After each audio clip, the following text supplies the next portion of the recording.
성도 여러분 안녕하십니까? 오늘 우리가 함께 묵상할 말씀은 욥기 34장입니다. 욥기 34장은 엘리후의 세 번째 변론입니다. 앞장에서 엘리후는 욥의 고난이 단순히 인과응보적인 정죄의 결과가 아니라 연단시키시는 하나님의 의로운 섭리일 수도 있다는 다소 성숙한 논리를 펼쳤습니다. 그러나 이번 욥기 34장은 분위기가 좀 다릅니다. 엘리후는 재판관이 법정에서 죄인에게 준엄한 선고를 내리는 형식을 사용하고 있습니다. 전반부는 죄인인 욥의 죄가 무엇인지 설명하고 있습니다. 중반부는 그 죄가 정죄받아야 마땅한 이유를 장황하게 말하고 있으며 후반부는 그 죄에 대한 선고를 내리는 장면으로 요약할 수 있겠습니다. 이번 장에서 엘리후는 33장과는 다르게 재판정의 형식을 사용합니다. 여기서 말하는 지혜 있는 자들이란 좁은 의미에서는 함께 있는 욥의 세 친구를 의미하며 넓은 의미에서는 욥의 문제에 관심이 있는 모든 사람을 포함합니다. 엘리후는 그들을 욥의 문제를 판단하기 위해 배심원으로 초청하는 것입니다. 이후 이어지는 욥기 34장의 중반부에서는 엘리후가 하나님의 특성을 언급하면서 그런 하나님을 비방하였으니 욥이 재판에서 정죄를 받아 마땅하다고 말합니다. 여기서 말하는 하나님의 특성은 첫째는 하나님은 악을 행하지 아니하시며 전능자는 결코 불의를 행하지 아니하신다는 것입니다. 둘째는 사람의 행위를 따라 갚으사 각각 그의 행위대로 받게 하십니다. 셋째는 하나님은 의롭고 전능하신 분이십니다. 넷째는 사람을 외모로 대하지 아니하십니다. 다섯째는 그는 어떤 민족에게나 어떤 인류에게나 동일하신 분이라는 것이 엘리후가 말하는 하나님의 특성입니다. 그리고 욥은 이런 하나님을 비방하였으니 욥이 재판에서 정죄를 받는 것이 마땅하다고 말하고 있는 것입니다. 하지만 엘리후는 욥의 상황을 완벽히 이해하지 못했습니다. 또한 욥이 왜 그런 반응을 보이고 있는가에 대해 깊이 생각하지 못했습니다. 후반부를 보면 재판 형식에서 욥을 정죄하고 벌을 선고합니다. 엘리후는 먼저 욥이 죄를 반성하지 않는다고 정죄합니다. 욥이 자기는 의로운데 하나님께서 이유 없는 고통을 주신다고 원망하는 것은 매우 무식하게 말하는 것이고 그의 말이 지혜롭지 못하다고 주장합니다. 그러므로 엘리후는 욥이 반성하고 자기 잘못을 깨달을 때까지 계속 고통을 받아야 마땅하다고 주장하고 그렇게 선고해 버립니다.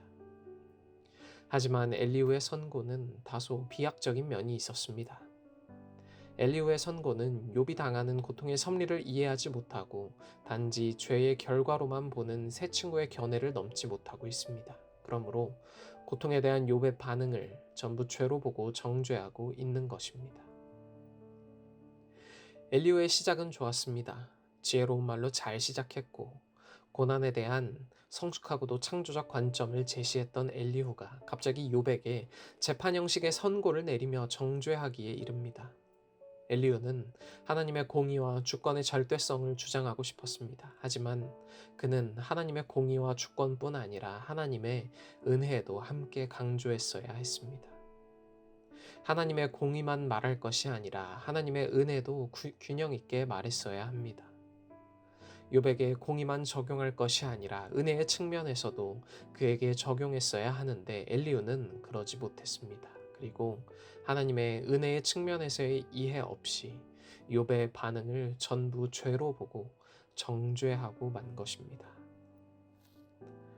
사랑하는 성도 여러분, 죄로 얼룩지며 세상에서 사람들과 함께 어울리며 살아가는 우리는 혹 엘리후와 같은 실수를 하며 살아가고 있지는 않으신가요? 우리가 믿는 하나님의 공의로우심과 절대적 주권을 주장하기 위해 혹 다른 사람에게 아픔을 주고 있지는 않습니까? 하나님의 특성은 공의로우심과 절대적 주권도 있지만 또한 은혜도 있습니다. 타인의 아픔을 어루만질 줄 아시며 고통을 이해하시며 울부짖음을 들으시는 분 또한 하나님이십니다. 오늘 이 시간 이 말씀을 통하여 그리고 이 묵상을 통하여 하나님의 모든 특성을 올바르게 이해하고 이를 통해 우리 주변의 상처받은 영혼들에게 은혜와 공의의 하나님의 특성에 대해 올바르게 주장하고 알릴 수 있는 저와 모든 성도님들이 되시길 간절히 소망하며 오늘 묵상 마치겠습니다. 오늘은 학생반의 이은찬 학생을 위해 기도하겠습니다. 하늘에 계신 하나님 아버지, 오늘 저희에게 새로운 한 주를 허락하시고 또한 새로운 하루를 시작하는 이 복되고 귀한 시간에 함께 모여 하나님의 말씀을 듣고 기도할 수 있는 시간을 허락하여 주심에 감사드립니다. 하나님, 오늘은 학생반의 이은찬 학생을 위해 기도합니다. 늘 밝고 행복하게 생활하며 주변의 많은 친구들에게 선한 귀감을 주는 이은찬 학생에게 함께하여 주셔서 늘 주님 안에 거하는 재림 청소년이 될 수 있도록 하여 주시고 끝까지 하나님과의 관계를 이어가고자 노력하는 이은찬 학생이 될 수 있도록 하여 주시옵소서. 저희가 언제나 하나님과 동행하는 삶 살 수 있도록 하여 주시길 저희를 죄에서 구원하신 예수 그리스도의 이름으로 간절히 기도드립니다. 아멘.